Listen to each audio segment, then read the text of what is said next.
श्री गणेशाय नमः। माघ महात्म्य चौथा अध्याय।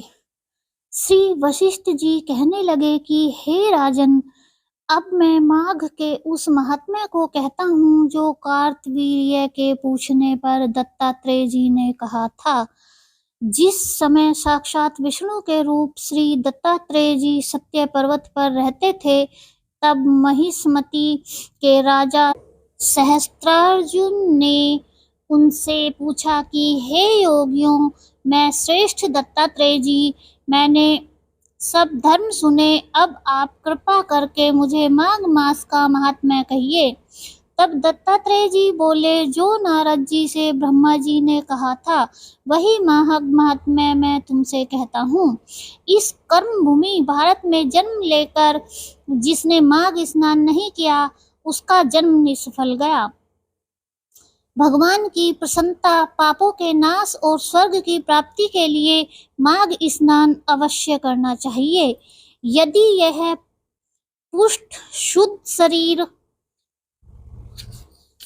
माघ स्नान के बिना ही रह जाए तो इसकी रक्षा करने से क्या लाभ। जल में बुलबुले के समान, मक्खी जैसे तुच्छ जंतु के समान यह शरीर माघ स्नान के बिना मरण समान है। विष्णु भगवान की पूजा न करने वाला ब्राह्मण, बिना दक्षिणा के श्राद्ध, ब्राह्मण रहित क्षेत्र, आचार रहित कुल, ये सब नाश के बराबर हैं। गर्व से धर्म का, क्रोध से तप का, गुरुजनों की सेवा न करने से स्त्री तथा ब्रह्मचारी, बिना जली अग्नि के हवन और बिना साक्षी के मुक्ति का नाश हो जाता है। जीविका के लिए कहने वाली कथा, अपने ही लिए बनाए हुए भोजन की क्रिया, शूद्र से भिक्षा लेकर किया हुआ यज्ञ तथा कंजूस का धन, यह सब नाश के कारण हैं। बिना अभ्यास और आलस्य वाली विद्या, असत्य वाणी, विरोध करने वाला राजा, जीविका के लिए तीर्थ यात्रा, जीविका के लिए व्रत, संदेह युक्त मंत्र का जप, व्यग्र चित्त होकर जप करना, वेद न जानने वाले को दान देना, संसार में नास्तिक मत ग्रहण करना, श्रद्धा बिना धार्मिक क्रिया, यह सब व्यर्थ है।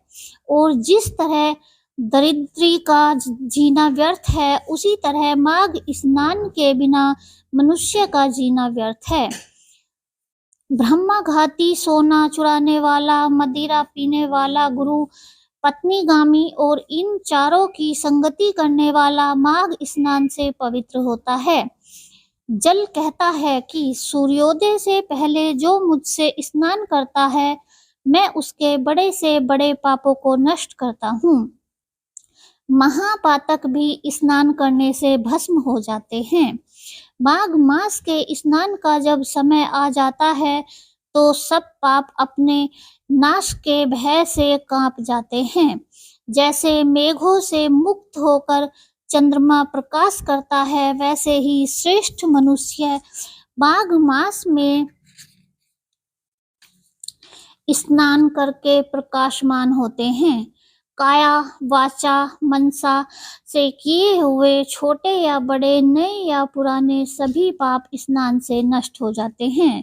आलस्य में बिना जाने जो पाप किए हों, वह भी नाश को प्राप्त होते हैं।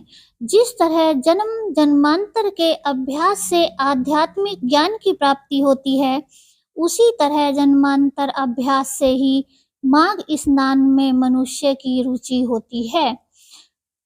यह अपवित्रों को पवित्र करने वाला बड़ा तप और संसार रूपी कीचड़ को धोने की पवित्र वस्तु है। हे राजन, जो मनवांछित फल देने वाला माघ स्नान नहीं करते, वह सूर्य चंद्र के समान भोगों को कैसे भोग सकते हैं। जय हो श्री विष्णु जी की।